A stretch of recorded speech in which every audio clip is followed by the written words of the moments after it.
अस्सलामुअलैकुम। आज हम chapter number first class 10th physics simple harmonic motion and waves में से कुछ टॉपिक्स पढ़ेंगे। उसमें ऑसिलेशन है, वाइब्रेशन है, पीरियोडिक मोशन है, टाइम पीरियड है, फ्रीक्वेंसी है, सिंपल हार्मोनिक मोशन है, मास अटैच्ड टू स्प्रिंग है, सिंपल पेंडुलम है। ये सारे टॉपिक्स जो है ये हम इसी वीडियो में रिकॉर्ड करेंगे, ठीक है। तो इसमें सबसे जो पहला टॉपिक है वो है ऑसिलेशन। ऑसिलेशन की बहुत ही सिंपल डिफिनीशन है। डिफिनीशन क्या है? Repeated forward and backward motion of a body about a fixed point. Repeated forward and backward motion of a body about a fixed point. अगर आपके पास एक बॉडी है, वो कभी फॉरवर्ड जाती है और कभी बैकवर्ड जाती है, एक फिक्स पॉइंट के इर्द गिर्द या एक फिक्स पॉइंट से कभी आगे जाती है, कभी पीछे जाती है, एक ही सीक्वेंस में जाती है, एक ही पाथ पे जाती है, और वो पॉइंट जो है वो इनके दरमियान फिक्स होता है, वो चेंज नहीं होता है। तो इसका मतलब ये है कि ये बॉडी जो है ये ऑसिलेशन कर रही है, ऑसिलेटरी मोशन कर रही है। कौन सी मोशन? Oscillatory motion. मैं यहां पे एक एग्जांपल के जरिए आप लोगों को समझाता हूं। फर्ज करें ये मेरे पास एक सिस्टम है जिसको हम कहते हैं मास अटैच्ड टू स्प्रिंग।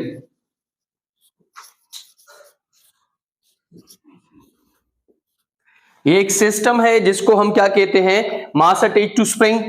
अभी ये जिस पॉइंट के ऊपर है उसको हम कहते हैं मीन पोजीशन, जहां पे x किस चीज के बराबर है? 0 के।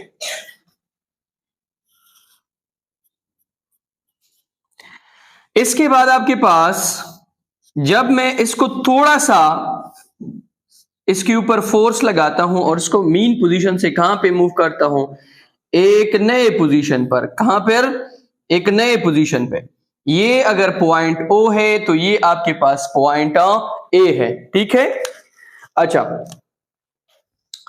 जब मैं इसको नए पोजीशन के ऊपर लेके जाता हूं, यहां से मैं इसके ऊपर अप्लाइड फोर्स लगाता हूं और अप्लाइड फोर्स के अपोजिट डायरेक्शन में इस बॉडी में एक और फोर्स जो है वो स्टोर होती है, जिसको हम क्या कहते हैं? Restoring force. जैसे मैं इसको छोड़ता हूं ये इस साइड पे आ जाता है, जिसको हम नेगेटिव एक्सट्रीम कहते हैं। क्या कहते हैं? Negative extreme. मेरी बात को गौर से समझ लें। ये इसका मीन पोजीशन है। जब मैं इसको थोड़ा सा इसके ऊपर फोर्स लगाता हूं, इसको मैं एक नई पोजीशन के ऊपर लेके जाता हूं, वहां पे मैं इसको छोड़ देता हूं। ये इस मीन पोजीशन से कभी फॉरवर्ड जाता है और कभी किधर आता है? बैकवर्ड आता है। ये जो प्रोसेस है फॉरवर्ड एंड बैकवर्ड का मीन पोजीशन के इर्द गिर्द, ये मुसलसल कंटिन्यू रहता है। तो फिर इस टाइप ऑफ मोशन को हम क्या कहते हैं? ऑसिलेशन। इसकी बहुत ही सिंपल एग्जांपल है। पहला एग्जांपल है सिंपल पेंडुलम। दूसरा एग्जांपल है mass attached to spring. Mass attached to spring. देखिए, मैंने इधर लिखा है repeated forward and backward motion of a body about a fix point. अब अगर कोई स्टूडेंट जो है वो पूछता है कि सर अब वाइब्रेशन में क्या फर्क है, उसकी तो और इसकी डिफिनीशन तो दोनों क्या आ रही है? तकरीबन सेम आ रही है।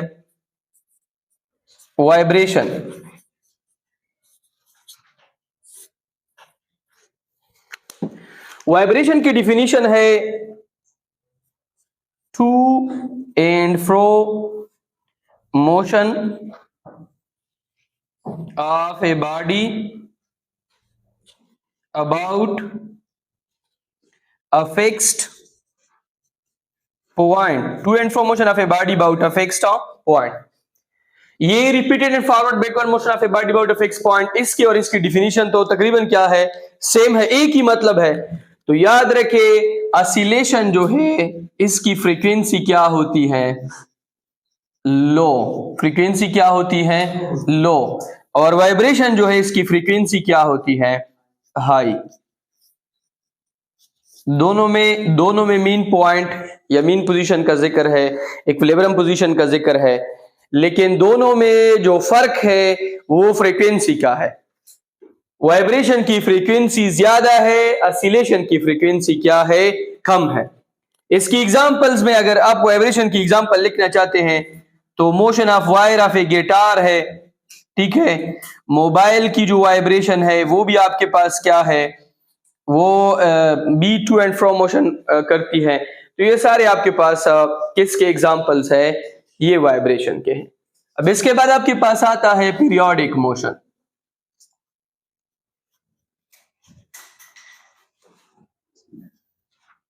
पीरियोडिक मोशन में एक बात अपने साथ नोट कर ले कि पीरियोडिक मोशन में जो लफ्ज है वो पीरियड का आ रहा है, तो इसका मतलब यह है कि ये मोशन जो है ये खुद को रिपीट करेगी ए फिक्स टाइम इंटरवल में।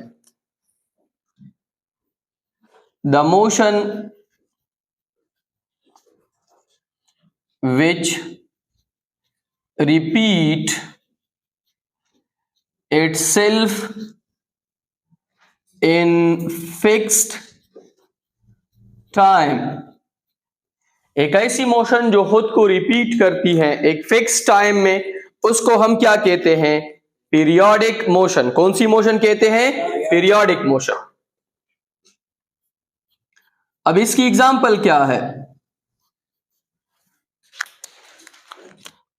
इसकी एग्जांपल है जो फर्ज करे motion of earth around sun. Earth sun के इर्द गिर्द जो मोशन करती है ये पीरियोडिक है, ये एक फिक्स टाइम इंटरवल में होती है, ठीक है।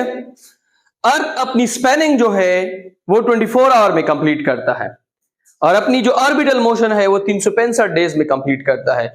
दोनों जो है उसमें बॉडी जो है वो एक फिक्स्ड एक्सिस में घूमती है, ठीक है, एक फिक्स सर्कल में या एक फिक्स ऑर्बिट में घूमती है। तो ये आपके पास कौन सी मोशन है, पीरियोडिक।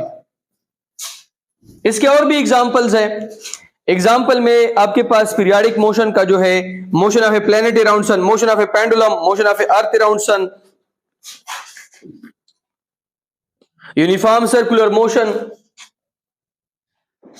यूनिफॉर्म सर्कुलर मोशन, ये भी इसकी एग्जांपल है, ठीक है। मोशन ऑफ प्लेनेट, ये भी इसकी क्या है, एग्जांपल। ये किसकी है, ये पीरियोडिक मोशन की है। किसकी है, पीरियोडिक मोशन की है। मेरी बात समझ में आ रही है।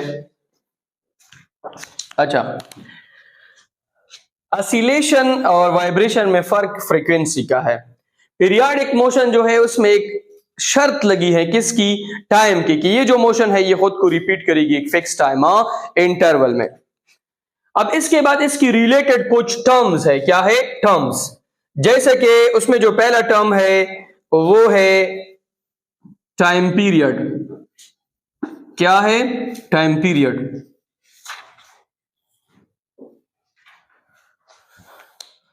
इसमें देखें बाकी चीजें मैंने सारे पहले लेक्चर्स में आप लोगों को बताई थी कि मीन पोजीशन क्या है जहां पे x किस चीज के बराबर हो, 0 के। देखें मैं थोड़ा सा रिवाइज करवाता हूं। मीन पोजीशन अगर आपसे कोई पूछ ले, मीन पोजीशन के ऊपर मैंने बताया था कि वो पॉइंट जहां पे x किस चीज के बराबर हो, 0 के। इसके बाद एक्सट्रीम पोजीशन, एक्सट्रीम पोजीशन मैंने आप लोगों को बताया था, एक्सट्रीम पोजीशन वो पोजीशन है जहां पे x क्या हो, मैक्सिमम हो, क्या हो, मैक्सिमम। फिर इसके बाद मैंने आप लोगों को अप्लाइड फोर्स के बारे में बताया था कि अप्लाइड फोर्स कौन सी फोर्स है, वो फोर्स है जिसका काम क्या है कि बॉडी को मीन पोजीशन से कहां पे लेके जाए, एक्सट्रीम पोजीशन। इसके बाद मैंने आप लोगों को रिस्टोरिंग फोर्स का भी बताया था। रिस्टोरिंग फोर्स, रिस्टोरिंग फोर्स कौन सी फोर्स है, वो फोर्स है जो बॉडी को एक्सट्रीम पोजीशन से कहां पे लेके आती है, मीन पोजीशन पे। इसके अलावा मैंने बहुत सारे एमसीक्यूज और भी आप लोगों को करवाए थे कि अगर हम फर्ज करें काइनेटिक एनर्जी की बात करें, डस्टर किधर है, अगर हम काइनेटिक एनर्जी की बात करें, ये सारी चीजें मैंने बार बार आप लोगों को रिपीट करवाई है। एक आपके पास है मीन पोजीशन, एक आपके पास है एक्सट्रीम पोजीशन। देखिए, अगर मैं काइनेटिक एनर्जी की बात करूं या मैं पोटेंशियल एनर्जी की बात करूं या मैं रिस्टोरिंग फोर्स की बात करूं या मैं एक्सेलरेशन की बात करूं, मीन पोजीशन पे काइनेटिक एनर्जी आपके पास मैक्सिमम होगी। ड्यूरिंग द मोशन की बात कर रहा हूं, रेस्ट में नहीं। एक्सट्रीम पोजीशन पे जीरो, मीन पोजीशन पे काइनेटिक एनर्जी आपके पास, potential energy zero, kinetic energy extreme position पे maximum. Restoring force mean position पे जीरो और जो एक्सट्रीम पोजीशन है वहां पे क्या होगी, मैक्सिमम। एक्सेलरेशन जो है वो आपके पास मीन पोजीशन पे जीरो और एक्सट्रीम पोजीशन पे आपके पास क्या होगी, मैक्सिमम। देखिए, रिस्टोरिंग फोर्स की इक्वेशन है F of r is equal to k x, ठीक है। एक्सेलरेशन की इक्वेशन है minus omega square into x. बाकी जो काइनेटिक एनर्जी है और पोटेंशियल एनर्जी है ये क्लास फर्स्ट ईयर में है, 10th के लेवल पे नहीं है। आप सारी ये चीजें जो है अपने साथ नोट कर ले, ठीक है। इसके बाद आपके पास है टाइम पीरियड।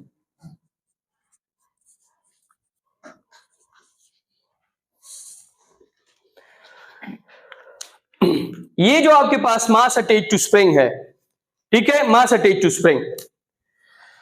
अगर मैं आपको कहूं कि ये इसका मीन पोजीशन है, कौन सा पोजीशन है, मीन पोजीशन। ये मीन पोजीशन से थोड़ा आगे चला जाता है एक्सट्रीम पे, एक्सट्रीम से फिर वापस आता है एक अदर एक्सट्रीम पे, फिर उनसे फिर वापस आता है। देखिए, ये चला जाता है पॉइंट जीरो से ए, फिर ए से चला जाता है बी, फिर बी से किधर आता है ए। अब इसके दौरान इसने जो टाइम लिया है उसको हम क्या कहते हैं, time period. The time required to complete one vibration या साइकिल।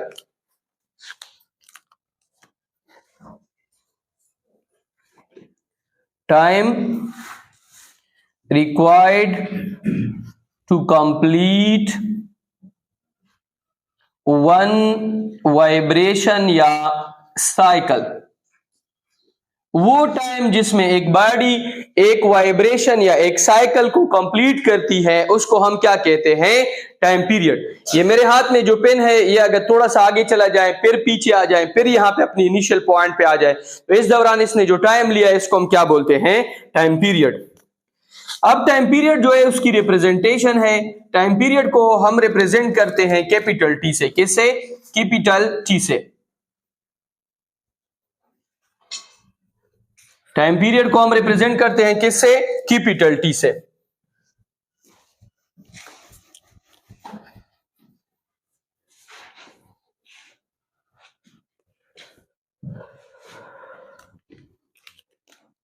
इसके बाद टाइम पीरियड जो है उसकी इक्वेशन है, मैथमेटिकल इक्वेशन जो है वो टाइम पीरियड की क्या है। एक इक्वेशन तो आप सिंपली ये लिख सकते हैं कि t is equal to 1 divided by f। ये भी कर सकते हैं t is equal to k n divided by f। किस चीज के बराबर है, n divided by t। t किधर चला जाएगी, ऊपर, t डिवाइडेड बाय n। तो ये इसकी क्या है इक्वेशन। t जो है वो टाइम पीरियड है और ये जो t है ये आर्म टाइम है। n आपके पास क्या है, नंबर ऑफ साइकिल्स। अब इसके बाद टाइम पीरियड जो है उसकी यूनिट है,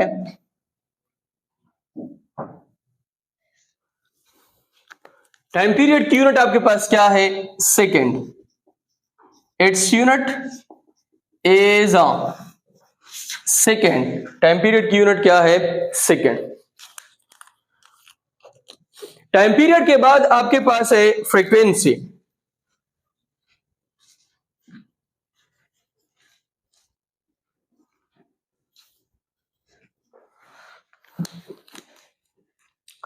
फ्रीक्वेंसी आपके पास क्या है, नंबर ऑफ वाइब्रेशन या साइकिल्स पर सेकेंड। नंबर ऑफ वाइब्रेशंस या साइकिल पर सेकेंड। एक सेकेंड में देखिए, एक सेकेंड में एक बॉडी जो है वो कितने वाइब्रेशन या कितने साइकिल करती है उसको हम क्या बोलते हैं, फ्रीक्वेंसी। एक सेकेंड में कितने करती है ये फ्रीक्वेंसी है, कितने टाइम में एक करती है, this is a time period.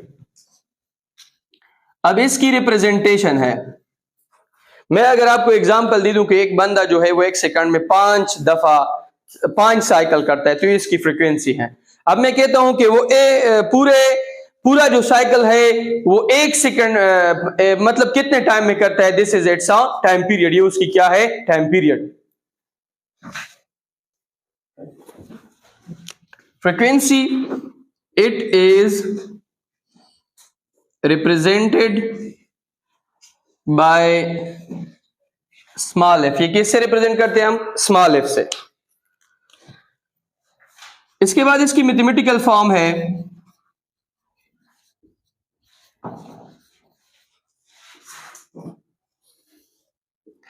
इसकी जो मैथमेटिकल फॉर्म है वो है F is equal to n divided by t। इसमें n आपके पास क्या है, नंबर ऑफ साइकिल्स, t आपके पास क्या है, time period, number of cycles and time period. मतलब कि कितने टाइम, एक सेकेंड में वो कितने नंबर ऑफ साइकिल्स करती है, दिस इज इट्स फ्रीक्वेंसी। देखिए मैं आपको एक मिसाल देता हूं। कोई बंदा जो है या कोई आपके एग्जाम में एक एमसीक्यूज आई है, फर्ज करें वो आपको कह रहे हैं कि एक सिंपल पेंडुलम है, उसकी नंबर ऑफ साइकिल जो है वो 20 है और जो उसने टाइम लिया है वो आपके पास 2 सेकेंड है। तो आप मुझे इसकी फ्रीक्वेंसी बता दें। तो F is equal to 20 divided by 2, इनसे क्या आएगा, 10 हर्ट्ज। क्या आएगा, 10 हर्ट्ज। अब यहां पे आपके पास जो यूनिट यहां पे मैंने लिखी है हर्ट्ज, हर्ट्ज क्या है, hertz is unit of frequency. Hertz जो है वो किसकी यूनिट है, वो फ्रीक्वेंसी की यूनिट है। मेरी बात समझ में आ रही है। टाइम पीरियड की यूनिट सेकंड है, जबकि फ्रीक्वेंसी की यूनिट क्या है, हर्ट्ज। फ्रीक्वेंसी की अगर और यूनिट्स की बात करें, हर्ट्ज आपके पास बराबर है 1 डिवाइडेड बाय सेकेंड, और 1 बाय सेकेंड आपके पास बराबर है सेकेंड ऑफ इनवर्स। ठीक है, तो ये सारे एमसीक्यूज में आ सकते हैं कि इसकी यूनिट क्या है, इसकी यूनिट क्या है। अब एक और चीज जो इनके दरमियान रिलेशनशिप है कि ये जो टाइम पीरियड है और ये जो फ्रीक्वेंसी है, इनके दरमियान क्या रिलेशनशिप है। ठीक है,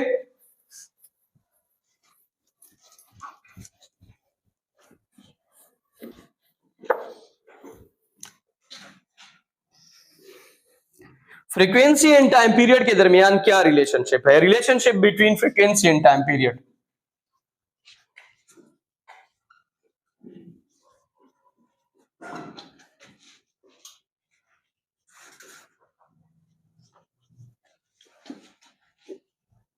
time period and frequency, relationship between time period and frequency. Time period और फ्रीक्वेंसी में क्या रिलेशनशिप है, इनवर्स रिलेशनशिप है। Frequency is inversely proportional to time period, या time period is inversely proportional to frequency. ठीक है, अब दोनों में से प्रोपोर्शनलिटी को हटाओ तो F इज इक्वल टू, यहां पे हम लगाएंगे n divided by T. n आप कांस्टेंट ले ले, वो 1 2 3 कोई भी हो सकता है। और टाइम पीरियड में देखें t is equal to k divided by f। k यहां पे अगर आप ले लें 1 तो t is equal to k 1 by f। अगर यहां पे n आप ले लें 1 तो f is equal to 1 divided by t। This is the equation for frequency and this is the equation for time period. Time period और frequency जो है दोनों में आपस में इनवर्स रिलेशनशिप है। अगर आप किसी एक को इंक्रीज करते हो तो दूसरा क्या हो जाएगा, डिक्रीज। अगर दूसरे को इंक्रीज करते हो तो पहले वाला जो है वो आपके पास क्या हो जाएगा, इंक्रीज हो जाएगा। ठीक है, अब इसके बाद आपके पास है displacement.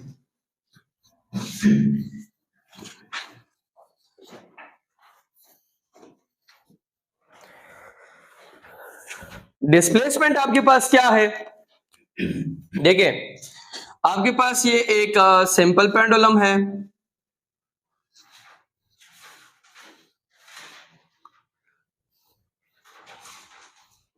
This is O, this is A, this is B। Simple pendulum जो है वो O से लेकर A तक एट एनी इंस्टेंट स्ट्रेट और यूनिडायरेक्शनल जो पाथ कवर करता है, दिस इज अ डिस्प्लेसमेंट। आप लोगों ने क्लास 9 में डिस्प्लेसमेंट को डिस्कस किया था। डिस्प्लेसमेंट की डिफिनीशन क्या थी? शाबाश। डिस्प्लेसमेंट की डिफिनीशन थी shortest distance between two points. यहां पे हम लिखेंगे थोड़ा सा चेंज,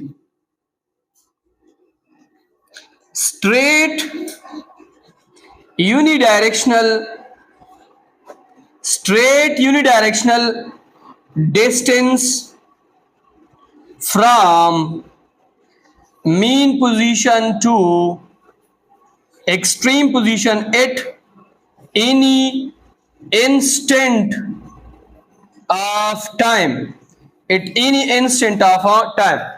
सिंपल सी इसकी कॉन्सेप्ट है कि मीन पोजीशन से लेकर एक्सट्रीम पोजीशन तक आप किसी भी टाइम जो स्ट्रेट पाथ लेंगे, जो शॉर्टेस्ट होगी, जो यूनिडायरेक्शनल होगी, यही जो है ये आपके पास क्या होगी? डिस्प्लेसमेंट होगी। क्या होगी? डिस्प्लेसमेंट।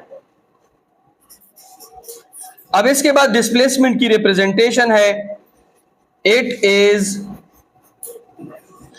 Represented by x. इसको हम किससे रिप्रेजेंट करते हैं? एक्स से।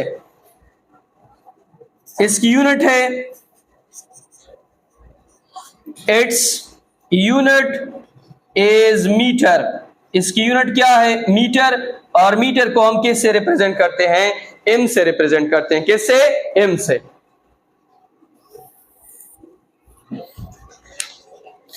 डिस्प्लेसमेंट के बाद आपके पास है एम्पलीट्यूड। डिस्प्लेसमेंट के बाद कौन है? एम्पलीट्यूड। एम्पलीट्यूड किसको कहते हैं? मीन पोजीशन से एक्सट्रीम पोजीशन तक जो आप मैक्सिमम डिस्प्लेसमेंट कवर करते हैं। एक तो मैंने सिंपल डिस्प्लेसमेंट बता दी, अगर एक जूला जो है वो यहां तक गई है, दूसरी जूली जो है वो यहां तक गई है, और तीसरी एनसी भी आगे गई है, तो ये जो सबसे आगे गई है, दिस इज अ एम्पलीट्यूड। ये क्या है? Amplitude. Maximum displacement of oscillating body from mean position, maximum displacement of oscillating body from mean position। oscillating body की mean position से लेकर extreme position तक जो maximum displacement है, this is amplitude। ये आपके पास क्या है? एम्पलीट्यूड है। एक आम डिस्प्लेसमेंट है और एक एम्पलीट्यूड है। एम्पलीट्यूड में देखें, अगर एक बॉडी जो है वो पहले यहां तक गई है, फिर यहां तक गई है, this is x1, this is x2 and this is xm। xm आपके पास क्या है? Maximum displacement. और मैक्सिमम डिस्प्लेसमेंट आपके पास क्या है? एम्पलीट्यूड है। क्या है? एम्पलीट्यूड। अब इसकी रिप्रेजेंटेशन है, it is represented by xm। ये हम किस से रिप्रेजेंट करते हैं? xm से। अब इसकी यूनिट है, इट्स यूनिट इज मीटर। इसकी यूनिट क्या है? मीटर है। क्या है? मीटर। मेरी बात समझ में आ रही है? इसकी यूनिट क्या है? मीटर। अच्छा, टाइम पीरियड भी हो गया, फ्रीक्वेंसी भी हो गई, डिस्प्लेसमेंट भी हो गया, एम्पलीट्यूड भी हो गई। इसके बाद वाइब्रेशन जो है वो मैंने ऑलरेडी यहां पे एक्सप्लेन की है। ठीक है, वाइब्रेशन मैंने एक्सप्लेन की है।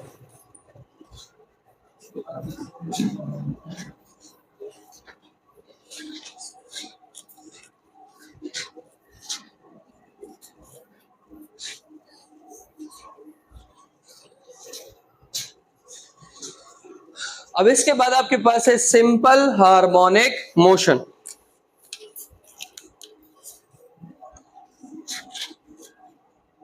Simple harmonic motion.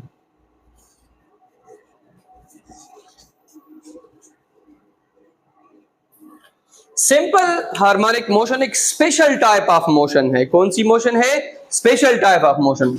जो आपके पास फॉलोइंग कंडीशन को मस्ट सेटिस्फाइड करेगी।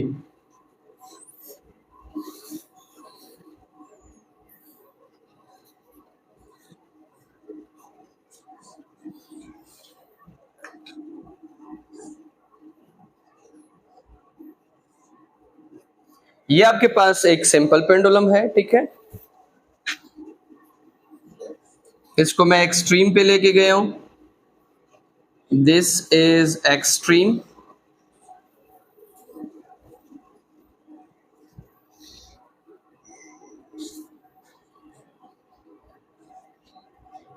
दिस इज एक्सट्रीम, ठीक है। अच्छा, इसकी पहली कंडीशन है कि restoring force will be directly proportional to displacement. Restoring force will be directly proportional to displacement, always directed toward the mean position. कि ये जो देखिए, ये जो आपको नजर आ रहा है, ये आपके पास डिस्प्लेसमेंट है। डिस्प्लेसमेंट जितनी ज्यादा उतनी रिस्टोरिंग फोर्स क्या होगी, ज्यादा होगी। और रिस्टोरिंग फोर्स की जो डायरेक्शन है वो हमेशा किसकी तरफ होगी, मीन पोजीशन। ये एक्सट्रीम पोजीशन है and this one is a mean position. पहला पॉइंट है, ये अक्सर बोर्ड एग्जाम में ये क्वेश्चन जो है बहुत इंपॉर्टेंट है, अक्सर आता है। कहते हैं कि आप सिंपल हार्मोनिक मोशन जो है इसकी कंडीशंस बताएं। तो एक कंडीशन तो मैंने बता दी कि restoring force is directly proportional to displacement and always directed toward the mean position. This negative sign जो है इसका क्या मतलब है, ये किसके लिए है? This is for the direction of the restoring force which is from extreme position to mean position. And another जो है वो आपके पास है acceleration is directly proportional to displacement and always directed toward the mean position. अब इधर मेरी बात सुने, जब आपके पास बॉडी मीन पोजीशन के ऊपर होती है और एक्सट्रीम की तरफ जाती है तो इसकी वेलोसिटी जो है वो मुसलसल कम होती है, वेलोसिटी का मैग्नीट्यूड जो है वो मुसलसल डिक्रीज होता है, जिसकी वजह से इसकी डायरेक्शन क्या होती है, मीन पोजीशन की तरफ। अगर ये नीचे से ऊपर की तरफ इस तरह जाती है तो जितनी ऊपर जाएगी इसकी वेलोसिटी क्या होगी, स्लो होगी। और हमने क्लास 9 में पढ़ा था कि अगर वेलोसिटी की मैग्नीट्यूड डिक्रीज हो रही है तो एक्सेलरेशन की डायरेक्शन जो है वो उसके अपोजिट होगी। एक्सेलरेशन की डायरेक्शन अगर मैं ले लूं तो वो किसकी तरफ होती है, मीन पोजीशन। अब अगर जब ये यहाँ पे पहुंच जाती हैं, इसके बाद यहाँ से वापस आती हैं, तो याद रखें वापस जब आएगी तो वेलोसिटी की मैग्नीट्यूड जो है वो इंक्रीज होगी और एक्सेलरेशन दोबारा इसी डायरेक्शन में होगी। पहले वेलोसिटी कम हो रही थी, एक्सेलरेशन इस डायरेक्शन में था। अब वेलोसिटी जो है जब यहाँ पे बॉडी रुक जाती है उसके बाद फिर स्टार्ट लेती है, फिर दोबारा मीन पोजीशन की तरफ आती है, तो फिर वेलोसिटी आहिस्ता आहिस्ता इंक्रीज होती है, तो फिर भी एक्सेलरेशन की डायरेक्शन किसकी तरफ होती है, मीन पोजीशन। तो यही इस का मकसद है कि acceleration is directly proportional to displacement और नेगेटिव साइन क्या शो करता है, always directed toward the mean position. इसके बाद है आपके पास के motion will be along a straight path। Motion जो है वो हमेशा किस पाथ में होगी, स्ट्रेट पाथ में होगी। क्यों? मैंने इसकी रीजन बताया था कि अगर हम ये जो थीटा है इसको बहुत ज्यादा ओपन करेंगे तो ये जो डिस्प्लेसमेंट है स्ट्रेट नहीं आएगी, स्ट्रेट नहीं आएगी तो ये कंडीशन हम सेटिस्फाइड नहीं कर सकते हैं। इसके बाद ये है कि energy will be conserved, energy will be conserved. Energy जो है वो क्या होगी, कंजर्व्ड होगी। कैसे? बॉडी जब मीन पोजीशन से एक्सट्रीम की तरफ जाएगी तो काइनेटिक एनर्जी कन्वर्ट होगी किस में, पोटेंशियल में। एक्सट्रीम से जब मीन की तरफ आएगी तो पोटेंशियल किस में कन्वर्ट होगी, काइनेटिक में। टोटल एनर्जी जो है वो आपके पास क्या रहेगी, कंजर्व्ड रहेगी, सेम रहेगी। और this is law of conservation of energy. Energy can be neither created not destroyed, it can only transfer from one body to another body. अब दो टाइप से सिंपल हार्मोनिक मोशन जो है हमारे कोर्स में इनके दो टाइप्स डिस्कस किए गए हैं जिनको अभी हमने पढ़ना है।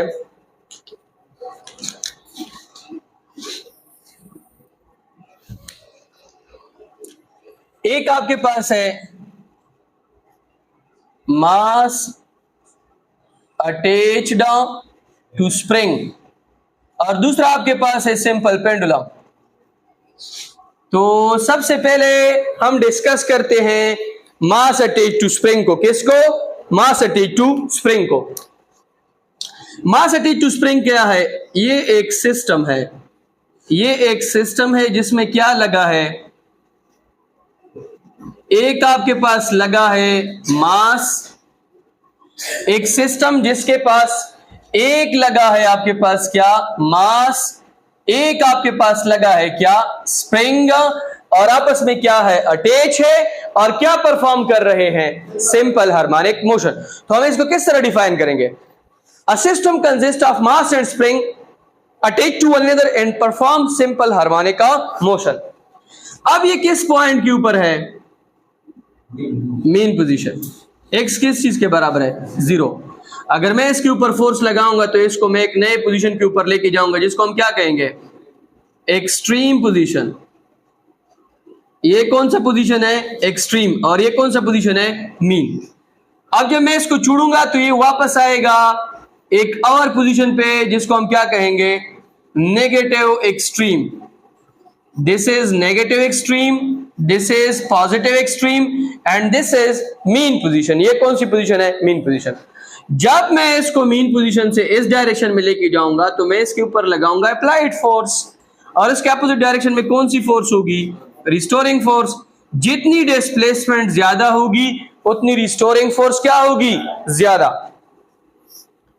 तो restoring force is directly proportional to displacement. This is equation number first. Equation नहीं है, प्रोपोर्शनलिटी है। प्रोपोर्शनलिटी को खत्म करें, restoring force is equal to constant लगाए केक्स। यहां पे के आपके पास क्या है? Spring constant.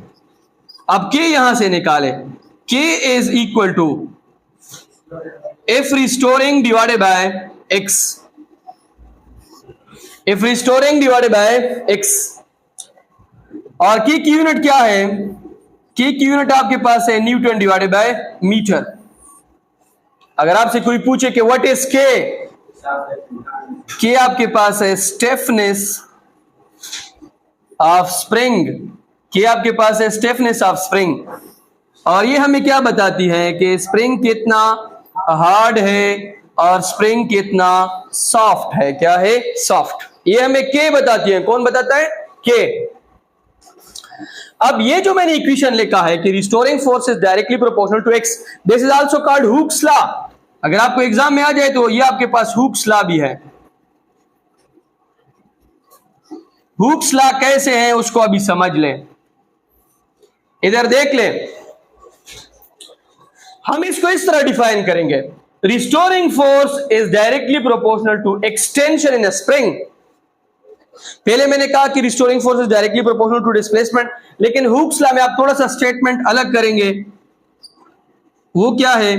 Restoring force is directly proportional to extension in a spring. Restoring force is directly proportional to extension in a spring with N elastic limit. ये भी लगा दें,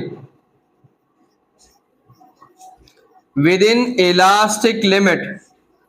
मेरी बात सुने, अगर मैं इस स्प्रिंग को इलास्टिक लिमिट के अंदर स्ट्रेच कर लूं तो जितनी मेरी डिस्प्लेसमेंट होगी ज्यादा होगी उतना रिस्टोरिंग फोर्स क्या होगा? ज्यादा। हुक्स लॉ की एक और डिफिनीशन भी हमने 9th में पढ़ी थी कि stress is directly proportional to strain, लेकिन यहां पे हम क्या लिख रहे हैं कि within elastic limit restoring force is directly proportional to extension in a spring.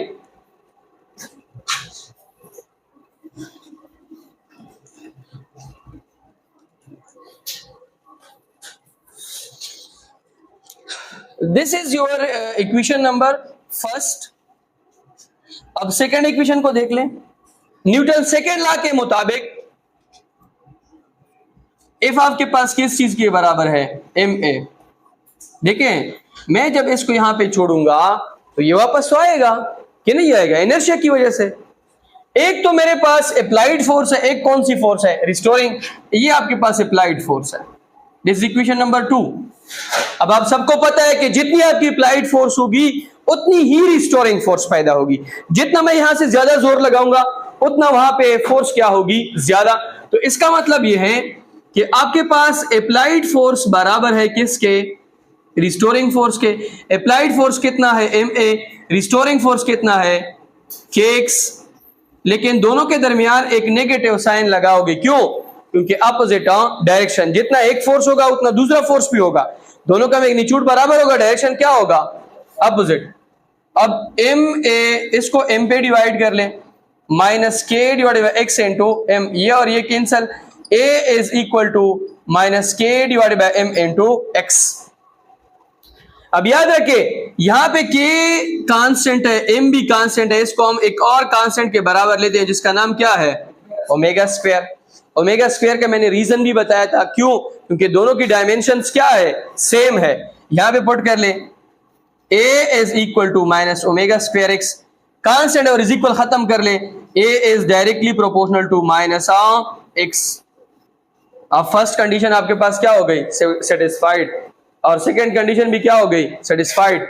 Energy वाली कंडीशन भी सेटिस्फाइड है, जितनी काइनेटिक होगी उतनी पोटेंशियल, जितनी पोटेंशियल होगी उतनी काइनेटिक। ठीक है, मीन से जाऊंगा एक्सट्रीम पे, काइनेटिक पोटेंशियल में कन्वर्ट होगी, एक्सट्रीम से मीन पे आऊंगा तो पोटेंशियल किस में कन्वर्ट होगी, काइनेटिक में। अच्छा, ये acceleration is directly proportional to displacement, मेरी बात समझ में आ रही है। तो दोनों कंडीशंस आपके पास क्या हो गए, satisfied.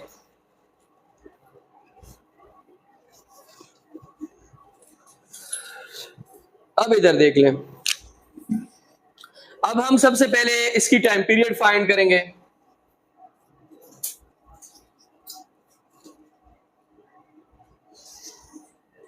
Time period of mass attached to spring बहुत ही सिंपल है।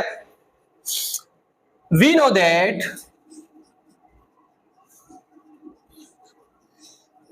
That omega square is equal to K divided by M। Under root ले लें,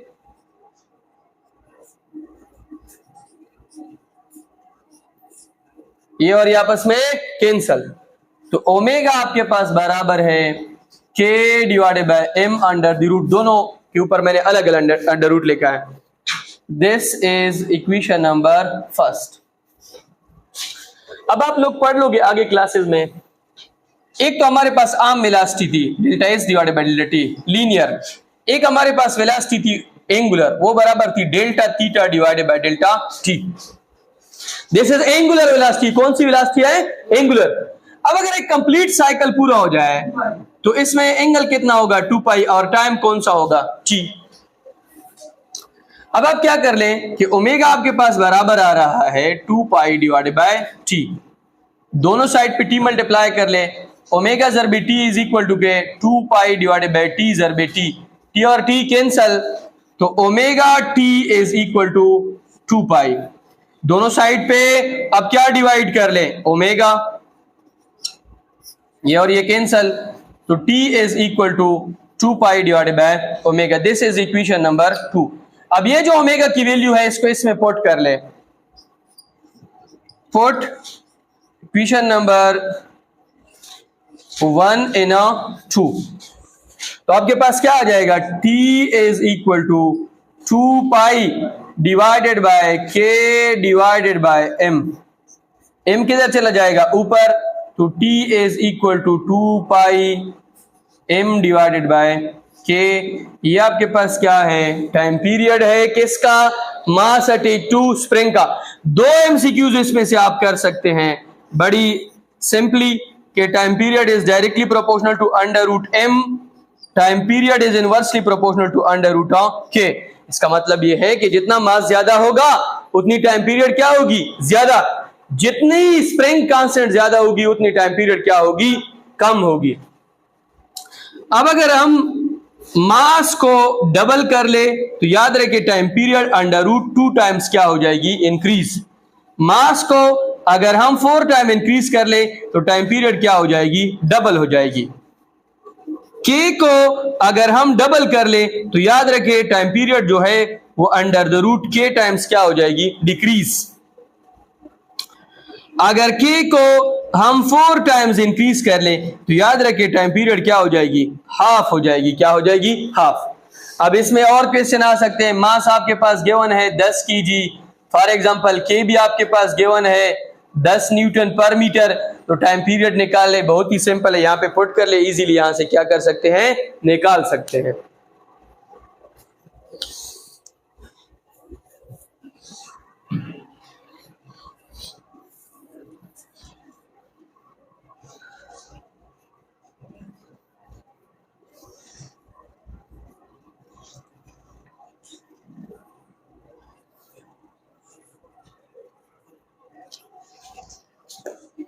अब इसके बाद फ्रीक्वेंसी है।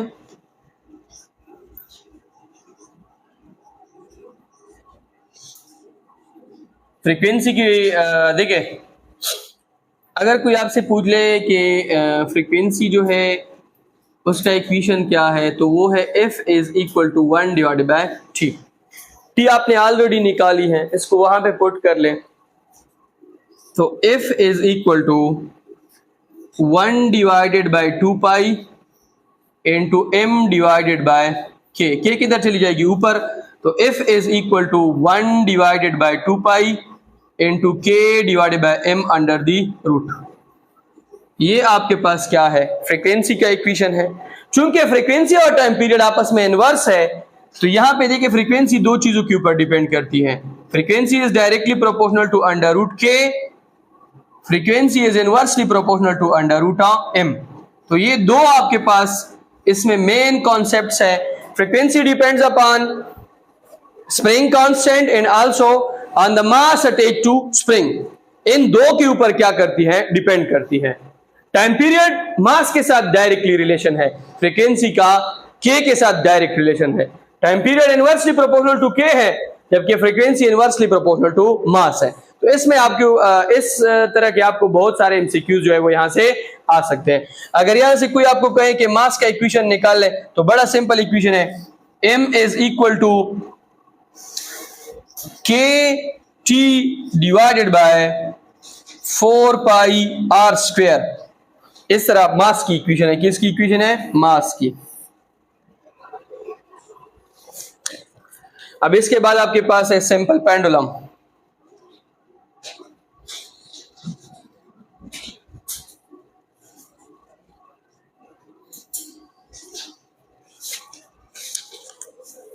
सिंपल पेंडुलम आपके पास एक सिस्टम है। सिंपल पेंडुलम आपके पास एक सिस्टम है जिसमें आपके पास नीचे कौन अटैच है, एक बॉब है, एक मास है, क्या है, मास। ये आपके पास एक बॉब है, ये आपके पास एक स्ट्रिंग है, और ये आपके पास एक सपोर्ट है, क्या है, support.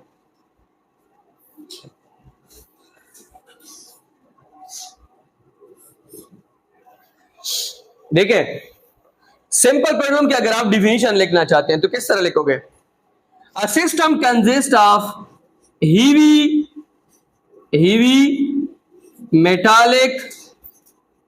metallic spherical bob, heavy metallic and spherical bob, weightless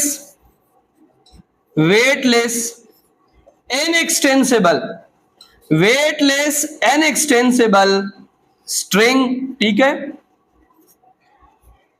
heavy metallic spherical bob, weightless inextensible string, frictionless support।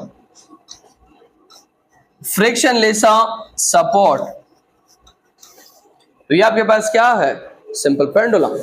A system consist of inextensible weightless string, heavy metallic and spherical shaped bob and frictionless support which performs simple harmonic motion। तो ये आपके पास क्या है, simple pendulum. पहले simple pendulum जो है वो किस पोजीशन के ऊपर है, मीन पोजीशन। मीन पोजीशन पे दो फोर्स है, एक टेंशन है, एक क्या है, वेट। दोनों आपस में क्या कर लेते हैं, बैलेंस। तो नेट फोर्स किस चीज के बराबर होता है, 0। इसके बाद आपके पास है एक्सट्रीम पोजीशन। कौन सी पोजीशन है, एक्सट्रीम पोजीशन। एक्सट्रीम पोजीशन में देख लें, ये तो आपके पास मीन पोजीशन थी, ये एक्सट्रीम पोजीशन थी, टेंशन जो है वो इस डायरेक्शन में है, वेट क्या है डाउनवर्ड। अब वेट यहां पे दो कंपोनेंट्स में स्प्लिट होता है। The first component is mg cos theta, second component is mg sin theta. दो कंपोनेंट है, this is f of x and this is f of y। ये wy है और ये आपके पास wx है। क्या है? x। Weight splits into two component. Weight के पे फिर दो कंपोनेंट्स हैं, एक x कंपोनेंट है। x कंपोनेंट क्या करता है? wx टेंशन को बैलेंस करता है। mg cos theta is equal to t। दूसरा आपके पास है y कंपोनेंट। y कंपोनेंट है wy, वो किस डायरेक्शन में है? Restoring force. Restoring force wy बराबर है mg sin थीटा और ये आपके पास बराबर है ma के। किसके? m आपके पास cancel, a is equal to g sin of theta. This is equation number a। ये आपके पास क्या है? इक्वेशन नंबर a है।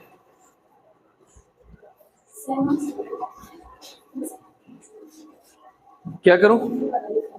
ये रहने दूं? अच्छा अब इधर देखें, अगर मैं इसको देखूं, x को मैं एक ट्रायंगल बनाऊं, ये मैंने इसकी एक ट्रायंगल बना दी। ये आपके पास लेंथ है, ये आपके पास x है, यहां पे क्या बन रहा है? थीटा। ठीक है, ये उसका परपेंडिकुलर साइड है and this one is base and this one is hypotenuse. तो याद रखिए साइन थीटा आपके पास बराबर क्या है? सम पीपल हैव परपेंडिकुलर कौन है? x, हाइपोटेन्यूज कौन है? l। तो साइन थीटा बराबर है x डिवाइडेड बाय l। यहां पे सीधा पुट कर ले, a is equal to g into x divided by l। a is equal to g और l दोनों कांस्टेंट है, g divided by l into x. इसकी जगह पे क्या लगाओ? Omega square into x. Omega square खत्म करें तो a is directly proportional to x। a is directly proportional to x। इसका मतलब acceleration is directly proportional to displacement. अब इसकी टाइम पीरियड और फ्रीक्वेंसी है, मैंने ऑलरेडी डिस्कस की है, वो अभी आप लोग जो है वो प्रूफ करें, मैं फिर चेक करता हूं।